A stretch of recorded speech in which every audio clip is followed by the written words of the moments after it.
Today's special guest has a story of overcoming multiple sclerosis.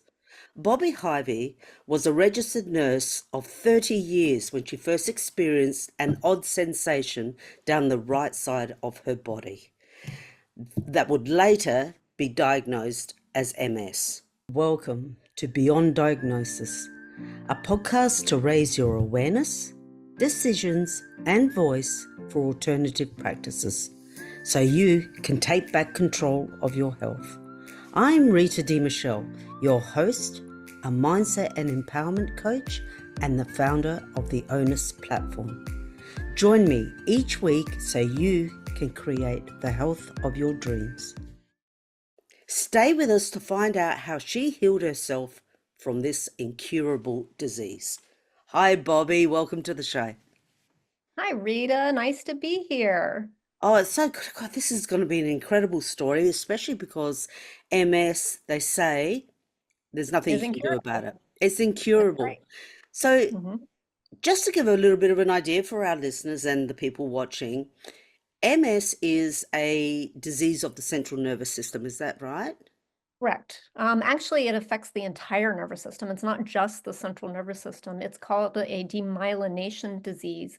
And if you think about an electric cord and the covering over that electrical cord, it's that covering that gets eaten away or becomes destroyed through the process of the mess. And then the messages that go through that wire, that cord, are no longer complete.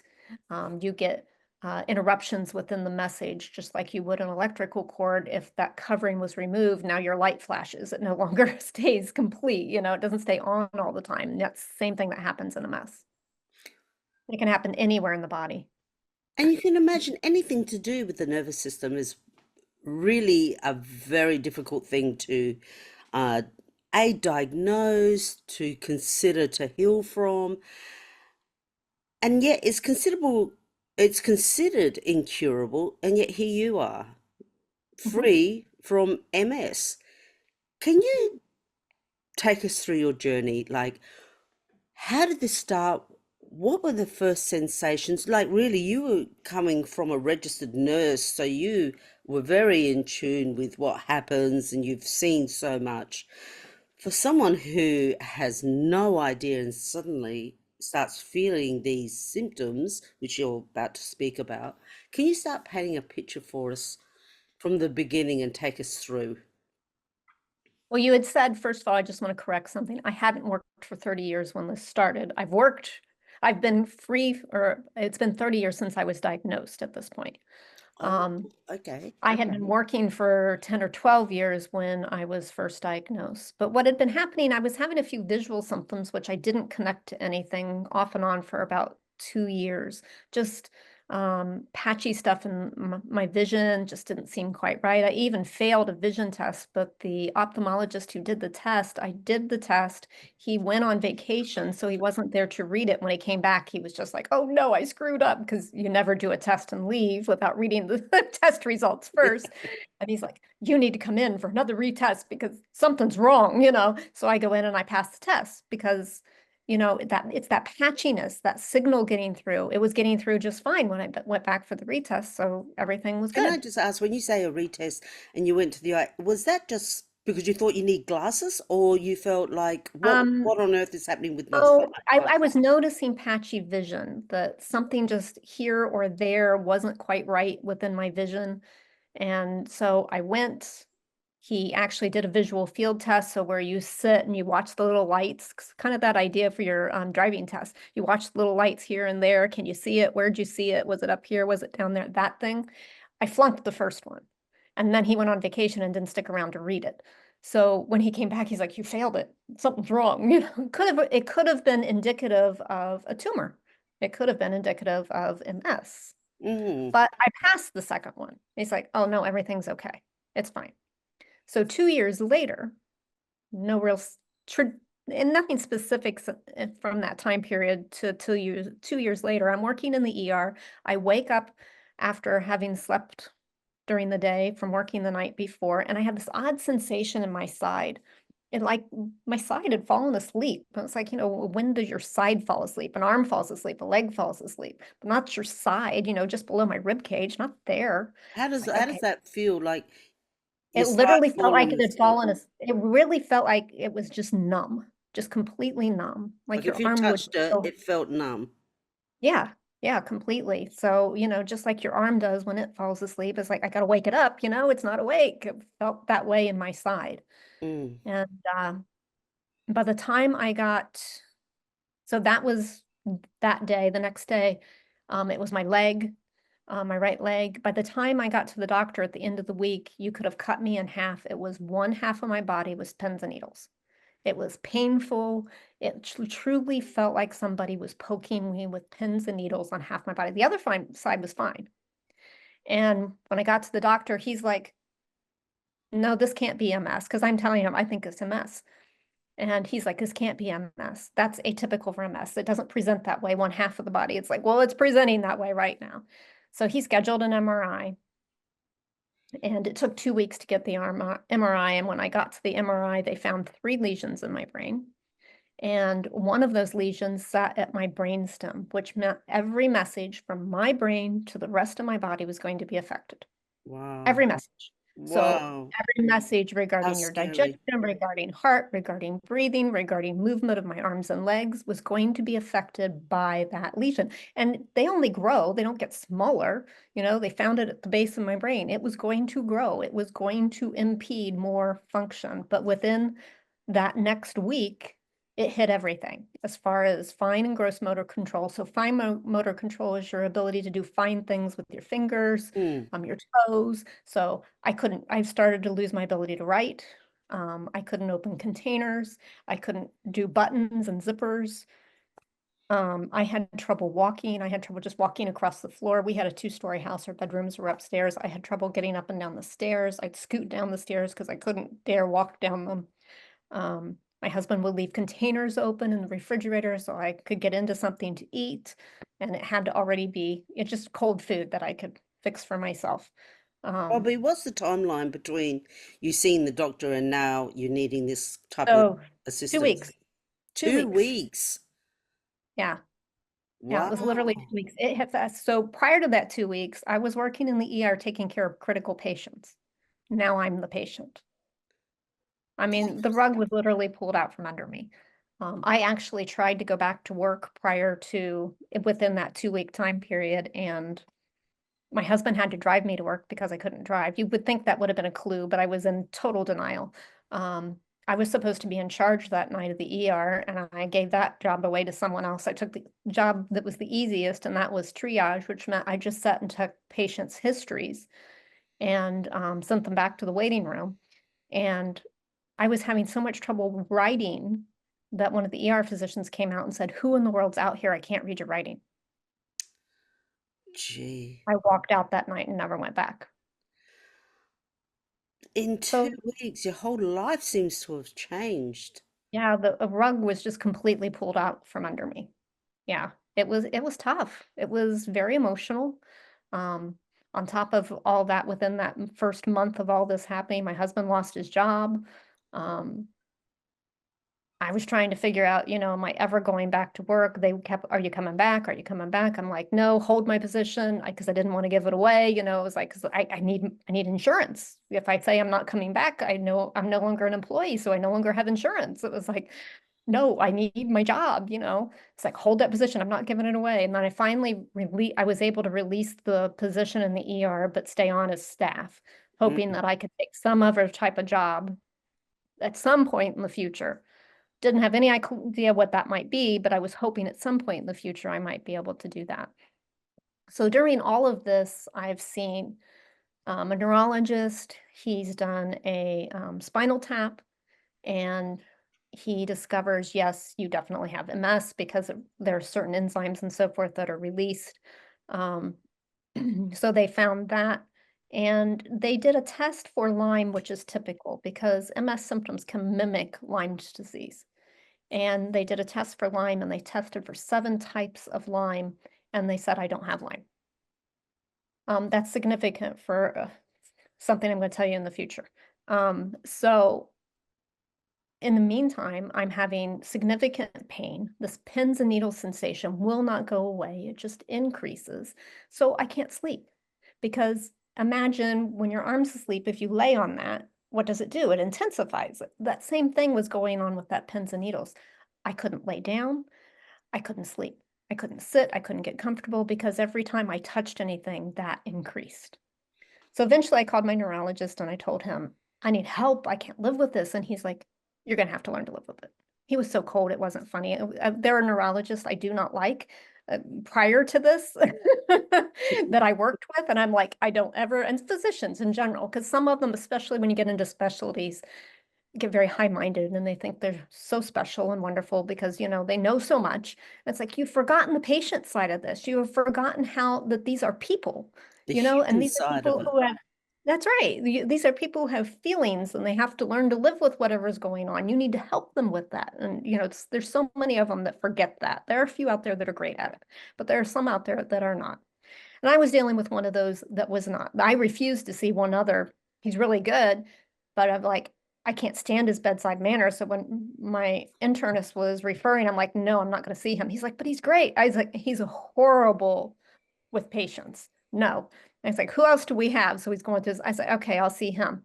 And he wasn't any better when it came to me. I'm like, seriously. So anyway, so he told me I was going to have to learn to live with my pins and needles. And I hung up on him.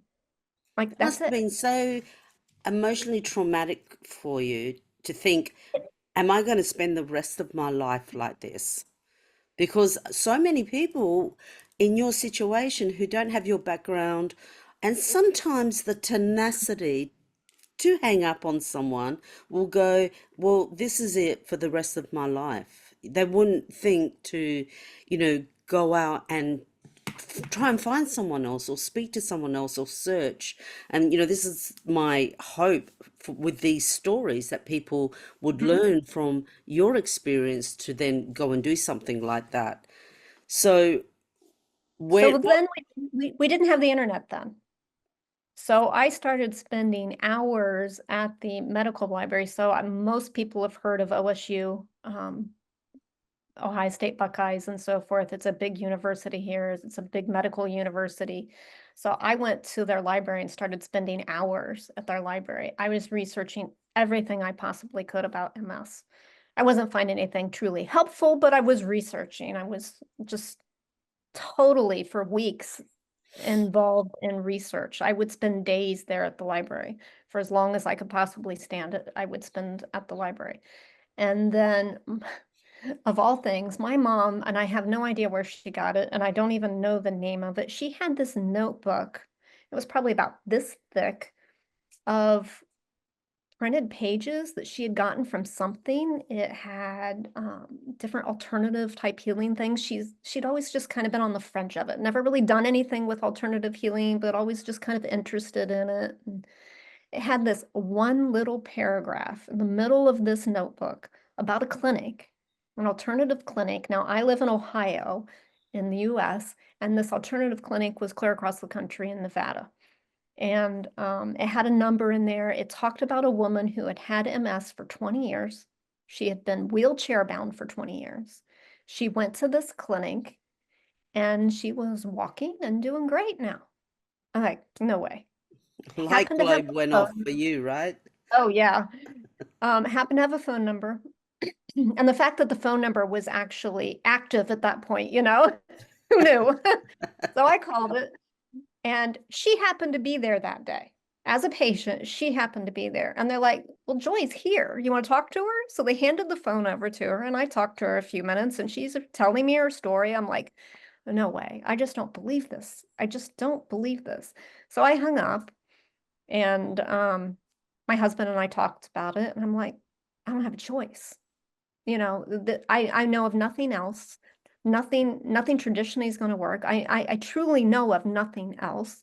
And it worked for her, you know, and what have we got to lose except for tons of money because it cost tons of money. So I went. It was an outpatient clinic, but people stayed locally. They had some apartments nearby that you could rent on a temporary basis, which I did. And I stayed for 7 weeks. They ran blood tests. They did dark field microscope, which means they take your blood and they put it under a microscope, and then you get to see it up on a screen and all the cells that are in there. And here's where the Lyme test comes into play. So not only did I see it in the dark field microscope, but they actually did the blood test for Lyme. They tested me for 15 different types of Lyme, and I had 9 of them. The traditional blood test that was done here at home tested for 7, and I didn't have any. So it's not that you didn't have Lyme, you just didn't have those What they particular tested Lymes. for. That's right, So what if they they did a tested. broader test, they may have Yes, found it. they may have found it. So it wasn't that I had Lyme disease, but it was that Lyme disease was contributing to my problems. So what I found interesting as this went on was, so because you pass things back and forth as husband and wife, they also suggest that you have a spouse tested and treated if they come up with any of the viruses, the bacteria, Lyme if they have it, and so forth. So they did the dark field microscope on my husband, and he did have Lyme. His Lyme were skinny little things, that his immune system were keeping in check and weren't causing him any problems. Mine were fat, like my thumb, and happy. They were very active. And there was just a huge difference. It's like, okay, wait a minute, he has it too. It's like, but it wasn't bothering him because his immune system was in check and his immune system was dealing with it. Mine was not. Well, can I ask you there, Bobby, Mhm.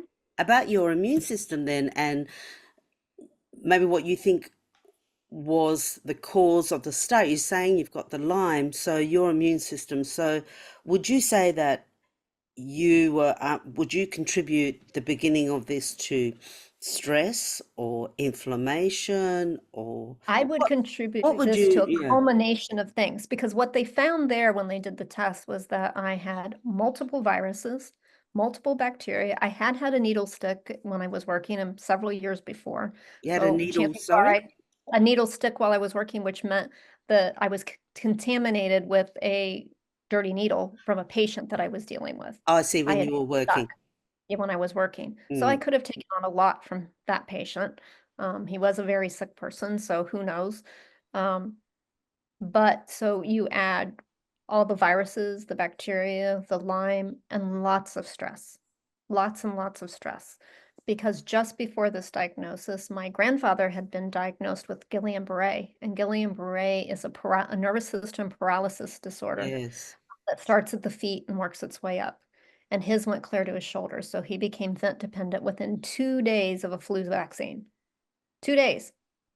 Wow. It started immediately. He was out planting bushes. He got the flu vaccine. He was out planting bushes. And he's like, I don't feel so good. I need to sit down. And, 2 days later, he's in the hospital on a vent. So it Incredible. worked very fast. So I was in charge of his care and he was out of state. And so there was lots going on related to that. I was working in the ER. I had been working on a cardiac step down unit and worked 2 years in the ER before I quit. So, high stress situations all the time, lots of patients, lots of hours.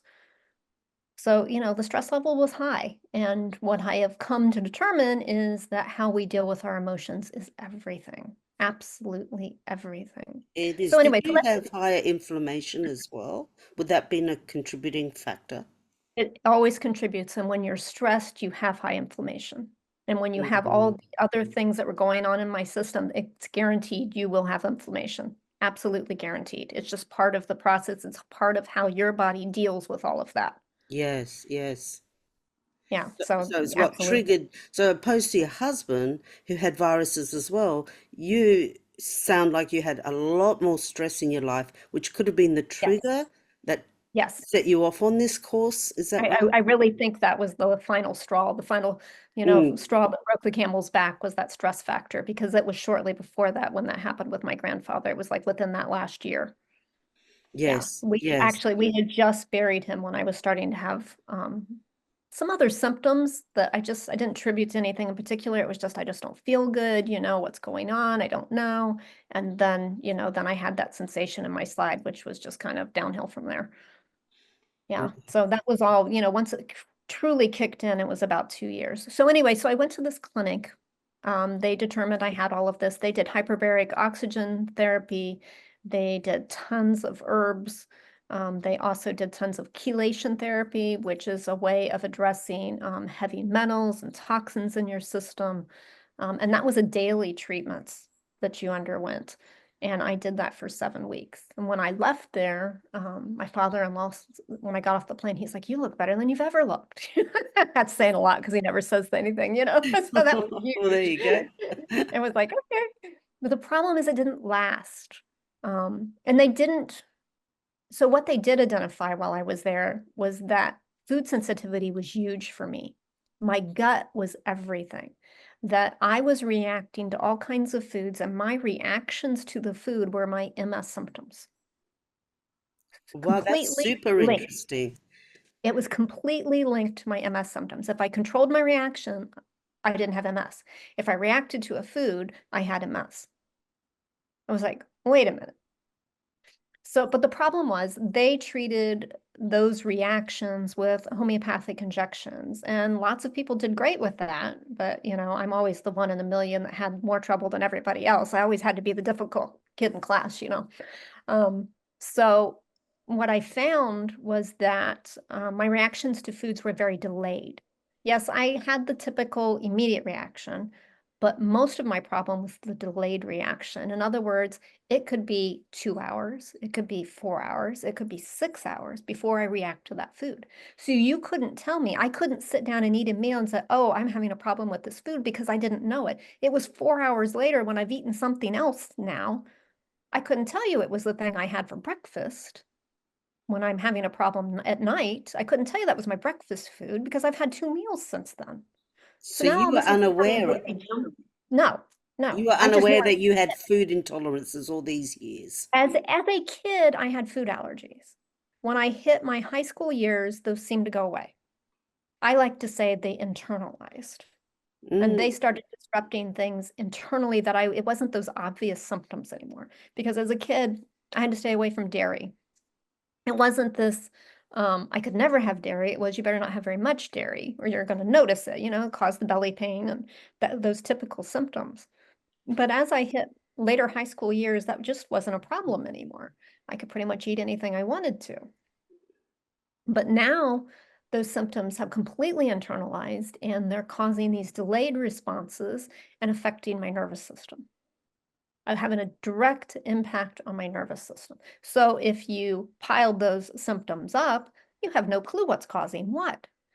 So I came home. So they were unable to fix the problem. I kept with them for two years. I had started seeing a chiropractor who was helping me with supplements. I I do muscle testing now, and they were doing muscle testing, and muscle testing is a way of testing your body to see if something makes you stronger or if it makes you weaker. It's Also a known simple as thing. kinesiology, right? Yes, same thing. So they were doing that. This chiropractor could do that. So he could help me with my supplements. And he had a way of, he did computerized testing to say, you know, this helps this part of your body. Yes, this doesn't, you know, he would adjust things that way. Well, I got to a point where I was reacting to absolutely everything I was taking. Um, First it was, I could stay on something for 2 weeks, and I got down to a week. And then I got down to like every other day, I had to change what I was taking because I was reacting to it. And I finally told him, I said, I can't do this anymore.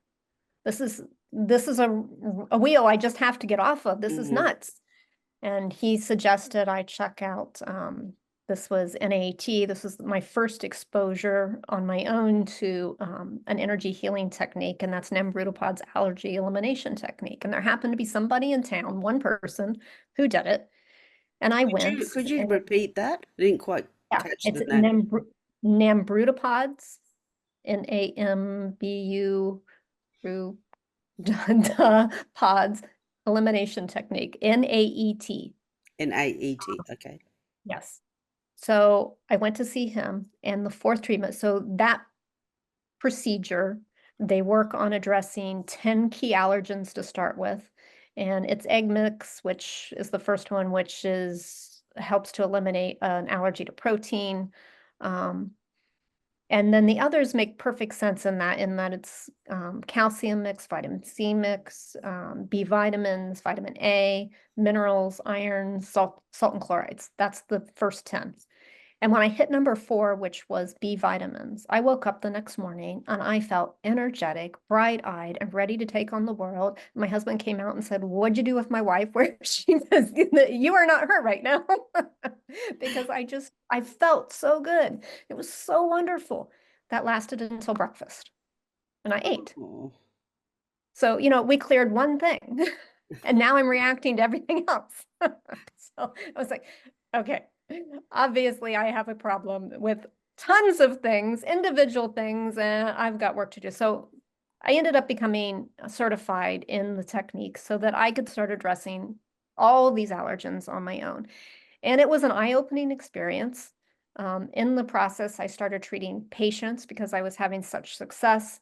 So I started seeing clients and had a waiting list practice for a while. Because people were seeing a change. When you get rid of those basic allergens, those basic nutrients, I mean, if you're truly reacting to basic nutrients, you're reacting to everything. Mm. So, What did you eat so then? What did you eat, Bobby?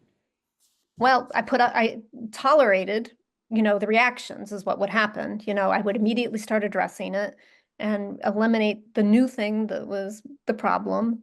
I guess prior to all of that, I actually did a allergy elimination where I went on an amino acids for 10 days. So I ate nothing but this liquid drink. It was an orange flavored drink. It was amino acids. So I could get everything out of my system, because when you react to something, that reaction can continue for up to 10 to 15 days. So I took everything out of my system and then started adding foods back in one at a time. And this was before I started the NAT, because what I found was I was literally reacting to everything. Because as I reintroduced foods, I found there were 10 foods I could eat, and I could only eat them once a week. If I ate it more than that, I reacted to that food. So my immune system was so screwed up that it was so hypersensitive, it didn't matter what it was. So it's And like what something level were changed. at what stage was your MS whilst you were eliminating these foods?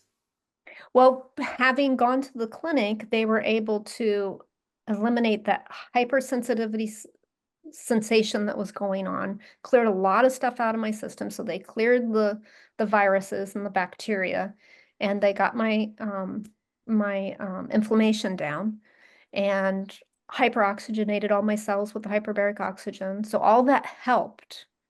So that put me on a footstool so that I could at least start dealing with the foods. And what Everything about else the was now lesions gone. in your brain? Well, they were still there. Oh, they were still Okay. there.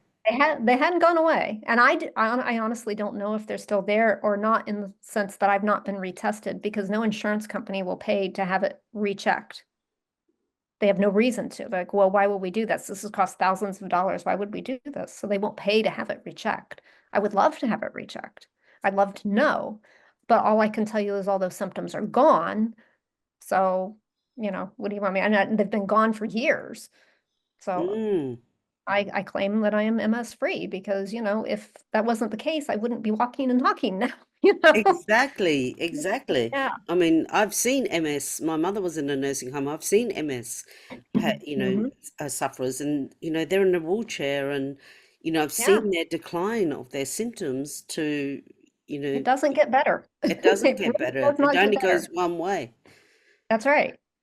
So I did the allergy elimination, or the drink, so that I could find out I was reacting to everything. Then I found the NAT and started that, started eliminating. So they start with that basic protocol of those 10 nutrients. So I released all of that. And then I found, okay, but now it's individual foods. So now it's proteins that I'm reacting to. Now it's this I'm reacting to. So I'm releasing this from everything. And then when I eat, I started saving little bits and pieces of everything that I ate from every meal, because I knew right afterwards I would have to treat that, because I was going to react to that.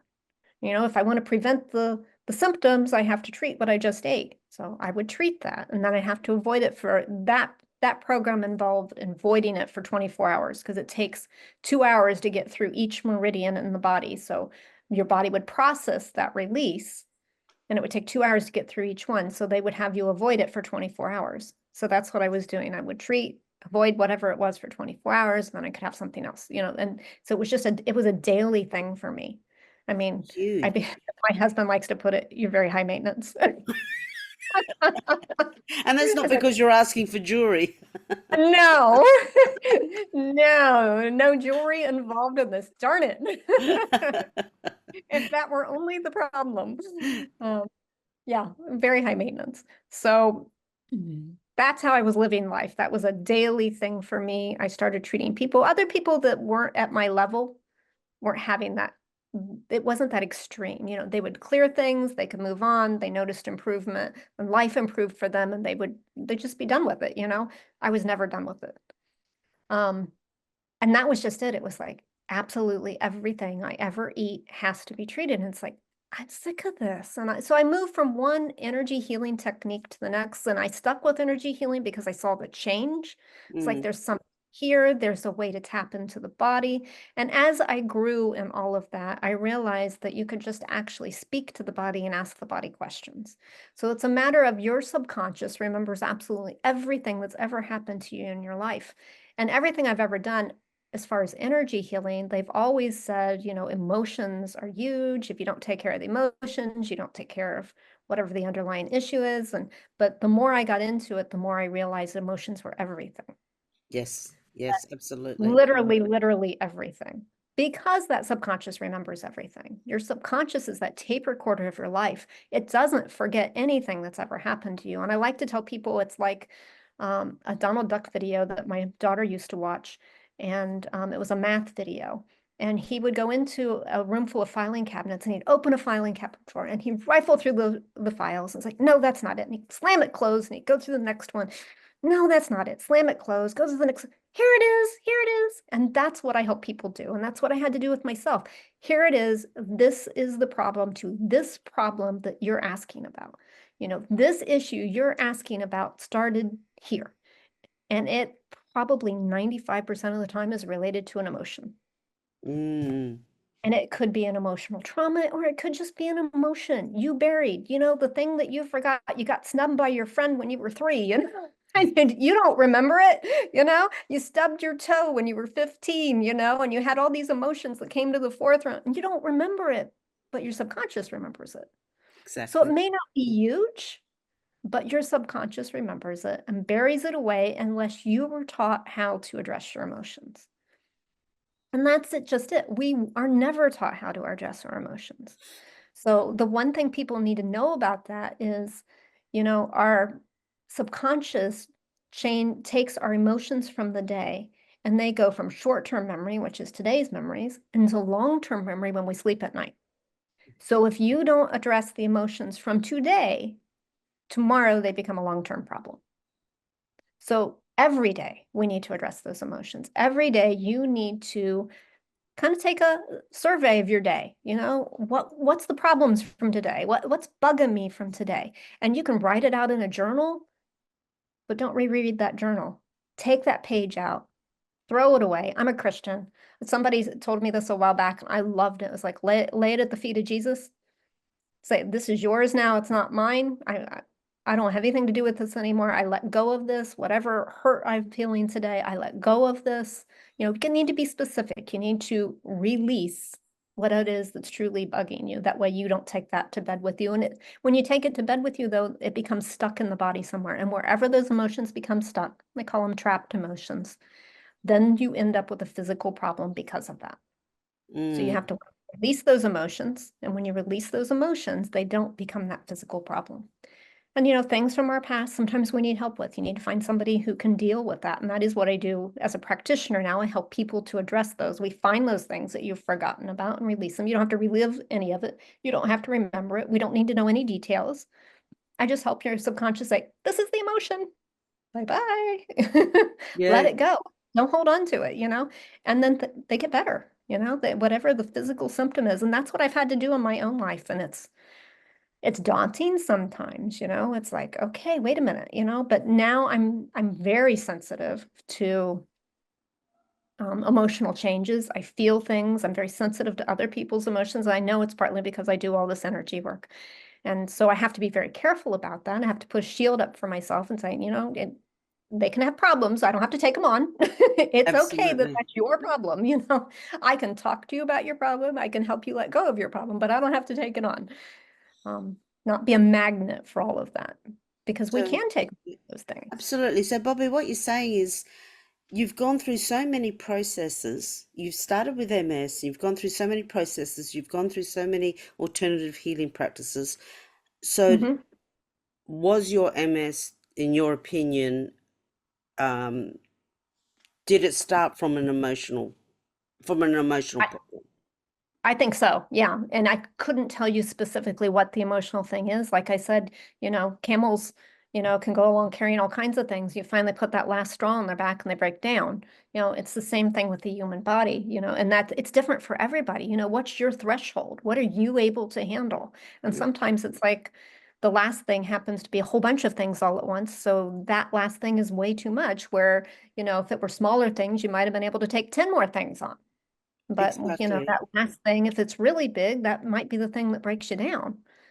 So just everybody is individual and what we can handle, our makeup, our genetic makeup. And it's not to say that we don't have the physical issues. There are things we inherit in our DNA. There are miasms that we inherit. Miasms are like DNA, but it's an energetic um, illness essentially that you inherit. You can inherit diabetes, a miasm of diabetes. You can just inherit diabetes, or any other illness. And actually, MS is in my history. My mom has MS.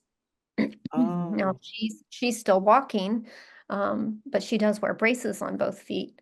But so it was there, and I knew it was a possibility. So when the symptoms were starting, it was like, I wonder. And I wasn't doing any of this energy work yet, so there wasn't any way to test it and say this is a problem and I need to address this. If I'd only known.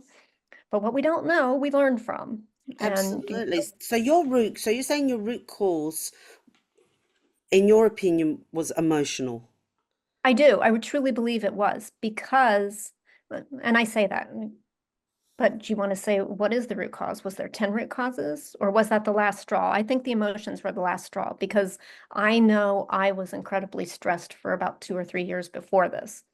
So I think Mm. those last things with my grandfather were just too much, And that's what you they know. say, isn't it, Bobby, that you can inherit genetic Mhm. predispositions.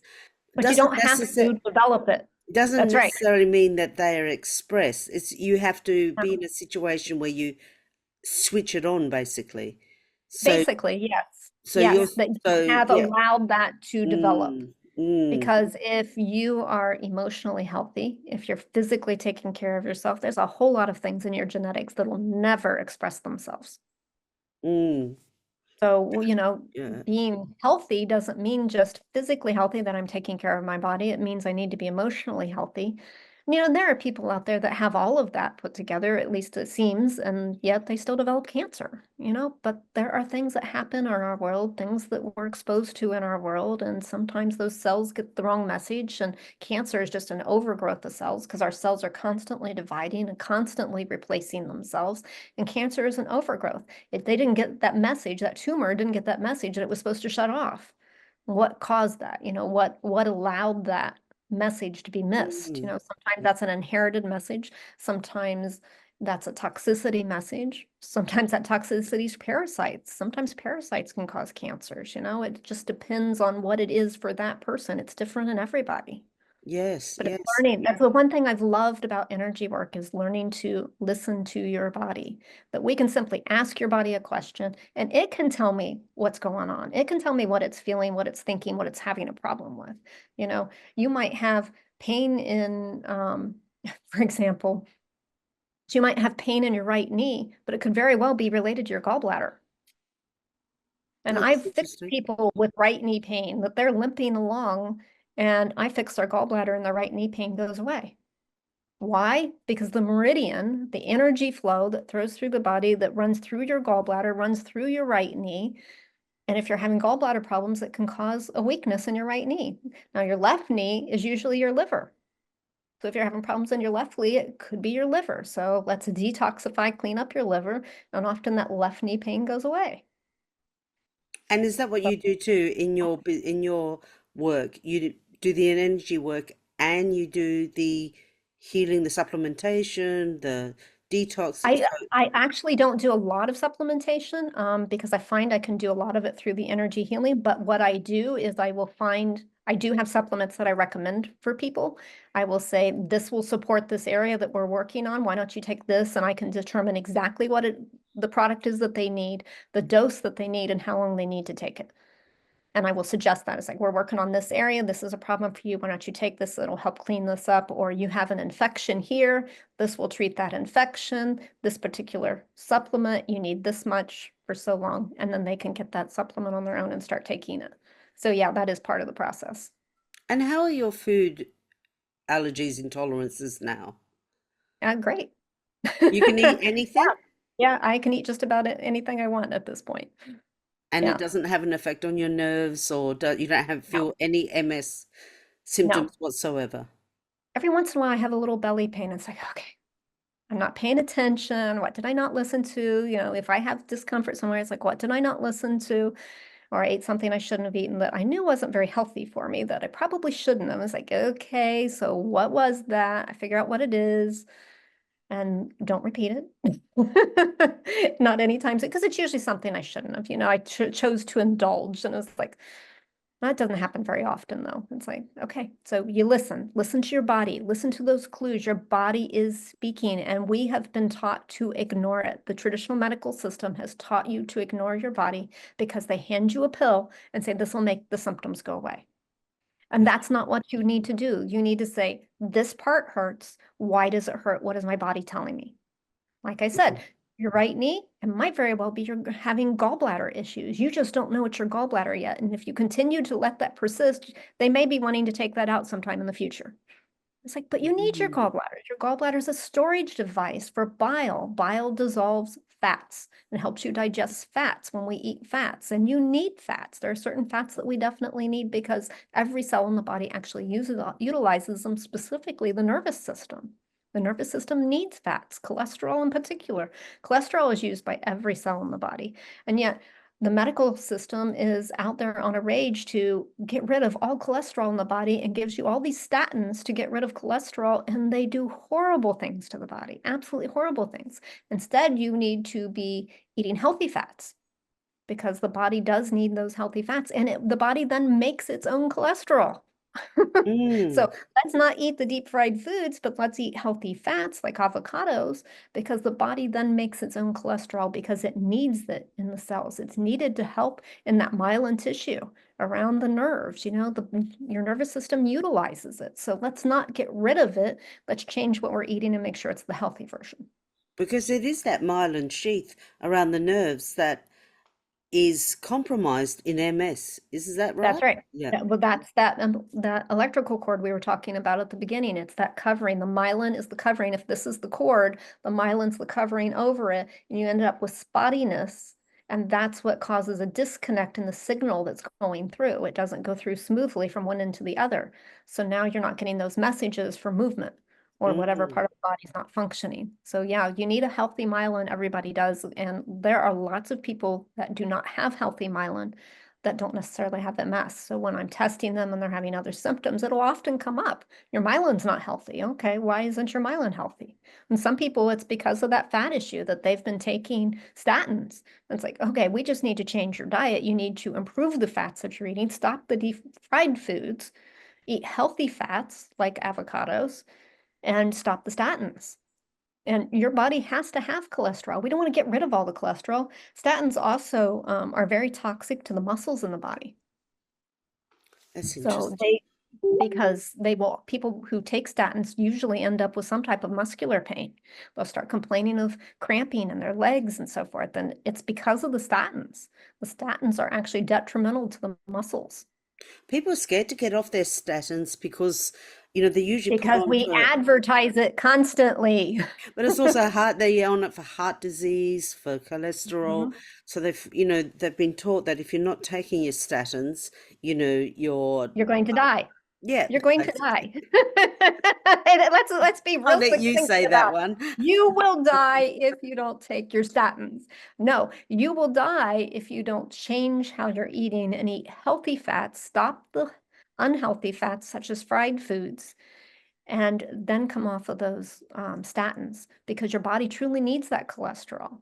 If Mm. you actually eat the healthy stuff, your body can repair itself. But So if you don't if we feed it what can it needs, it can't. distill your story for our listeners and the people watching this, if we can distill your story, you started off with symptoms. So Hmm. you were told to live with it. Hmm. You decided that that wasn't going to be good enough. You sought out alternative practices. You did chelation and a whole lot of different therapies there, which you believe did help. You found out what Yeah. a lot of the things you had. You know, you had Lyme. You had. Did you have parasites as well, or bacteria? I don't remember them finding parasites per se, but they consider Lyme as a parasite. So, Right. Then you found energy healing and you did the emotional work. So right. for someone So who So with diagnosis, which is, where you start, and then you need to find the underlying causes. If anybody that comes to me now new that hasn't done anything before, um, I do go through that process. Do you have toxicities? You need to find what you're toxic in. Are you toxic in heavy metals? Are you toxic in viruses or bacteria? Are you toxic in molds or in fungus? Are you toxic in heavy metals? Because you need to address all those toxins because you got to get the junk out of your system. mm, We do that two ways. I do it through supplements and I do it through energy work. I help release those because I want to release the energy part of you that's holding on to that so that your body can let go of it. And then give you supplements so that you can release those toxins. And then I want to do whatever it takes on the other side, which I consider emotions usually, and connections. In MS or most other diseases, the body becomes disconnected. One part of the body isn't communicating with the other very well. So it's very much essential, and that's usually an emotional thing. We have to find those emotions that are mm, preventing those connections and reconnect those body parts. Because I want your nervous system, or if it's diabetes, your pancreas, communicating with the rest of your endocrine system. And your endocrine system is your hormonal system. Your hormones may be imbalanced. Well, I talk to people about that in relation to all the hormones, the glands that produce those hormones being on the face of a clock. 12, 1, 2, 3, and at each number, there's a gland. Well, your pituitary gland is considered the master gland, so it's at 12, and the next one, your parathyroid, then your thyroid. Well, if one isn't producing a hormone, the hormones get sent to the next gland, then the next gland isn't producing the hormones it's supposed to, and then the next one, and they're like dominoes that start to fall. Once we have a disruption in one, you have a disruption in all of them. So everything has to be balanced. So in MS and just about everything else, it's not one thing. You have to address all of it. There is kind of an order in addressing it. You want to release those toxins because if you don't get rid of the toxins, it's like functioning with junk in the trunk. It doesn't work well. You got to clean out the system. And then you want to work on healing the system by releasing and reconnecting. right. So what is really um for someone who is listening to the show and they've just been diagnosed with MS, or they have MS and they've had it for a long time and they're just not getting anywhere with any other treatment, and they don't want to live like this. They want to be like you. They want to be able to be free and get back to the life that they had. What advice have you got for them? Where to start and what to do? I would start with I'd start with finding an energy healer. I'm one. Exactly. You can seek out others. Somebody though that will do that, that will help find out what you're toxic in and release those toxins. Somebody that will help you deal with those emotions. And gut health. Gut health is essential, and most everyone that has any type of illness does not have a healthy gut. Your gut biome is healthy, so you need to be eating fermented foods. You need to be addressing that gut biome so that if you're not absorbing the nutrients that you need, or if stuff is getting through that shouldn't. So if we have a leaky gut, that means you have holes in your gut lining. Your gut lining, think of it like a lady's pantyhose. We don't use them anymore, but that's what I think of when I think of your gut lining. It has the little itty bitty holes, and that's what nutrients get through. So you have digestion going on, the digestive system's working, it breaks down those foods into those amino acids, and then it goes through those tiny holes into the rest of the body. But if you have a leaky gut, you have holes like this now. And now we have viruses, bacteria, parasites. molds and fungus getting through, along with large particles of food that should never get through. Where it used to be an amino acid, now it's a piece of orange that's getting through. Well, guess what? Now you're going to react to the orange because your body's like, that doesn't belong here. That's foreign to me, so I'm going to react to it. So now every time you eat that food, now you have an allergic type response to it in your gut. Either you have abdominal pain, or you have discomfort, or you have symptoms like MS or something else going on in your body. The symptoms could be anywhere, but it's a reaction to that food that the body doesn't recognize, because it should have been in that broken down form, which was an amino acid, this itty bitty little thing. Instead, it's coming through like this thumb, and your body's like, I don't know what that is. I know what this is. I know the amino acid. I don't know this. So now it responds to this in a negative way. So if you don't have a healthy gut, then you end up with reactions to foods that you should never have. And some people never know that it's food. Like I didn't. I didn't realize that I was having trouble with food. Not actually, I had no idea I was having trouble with food. As a kid, I knew I was having trouble with food. But the time I hit the MS stage, I did not know I was having trouble with food. Not until they ran all those tests, and they actually did injections of different types of foods. And I didn't know it at the time, I wasn't reacting, but hours later I would react. So the clinic would close, they close their doors, but they'd still be there working. And I would go back in at like 8 or 9 o'clock at night, because that's when I was having my reaction, and they had tested me at 2 o'clock in the afternoon. It was like, so the reactions were so delayed, so most people have no clue, that it's funny because I see so many people, I'm like, well, I don't have trouble with food. And then the more I start working with them, it's like, yeah, you actually are. And it's because they have a leaky gut. And it's not severe enough. They don't have other issues going on yet. It's like, down the road, if we don't address this now, you're going to be a person that's sick. You're going to say, where'd this come from? And I'm going to say, right here. This is where this came from, because you need to adjust that leaky gut. So gut health is essential. Emotions, gut health, and get rid of the toxins. That would be my 3. What great advice. And you can understand why when you just go to a traditional doctor, they say it's incurable, because they don't do it's in your head. Yeah, or it's in your head, It's even all in your worse. head. Because it's complex, and there are so many things to look at, and that's where someone like you will distill it all down and find out what is the base to your clients, whether it's the leaky gut, whether it's the food, whatever it is, Right. the big player, whether it's stress, inflammation, but the big player is our emotions. It is. Bobby, it has been so great to have you on the show and share this story, and I hope anybody who has MS gets so much hope that there's a future for them without Yes. having Don't give up. MS.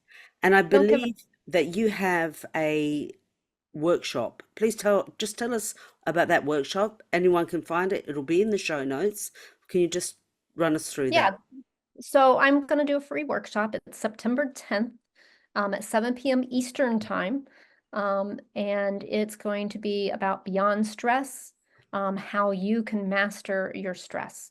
So I'm going to give hints and tips as to how to do that. It's a chance to spend a little bit of time with me and get to know me a little bit more. And I've got a couple of specials coming up with that. So, come join me. I'd love to see you. Perfect. And for anybody who wants to contact Bobby, she does work virtually, so you can be a client anywhere around the world, and she'll be able to give you invaluable advice on how to start, how to work with her, and your best prognosis possible. Thank you, Bobby. All of her show notes will be in, all of her details will be in the show notes. Thank you for coming on the show.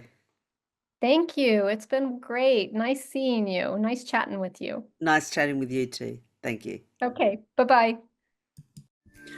I would love to know, what was the biggest insight or aha moment you got from this interview, so you can now speak up, take action, and make informed decisions for your health.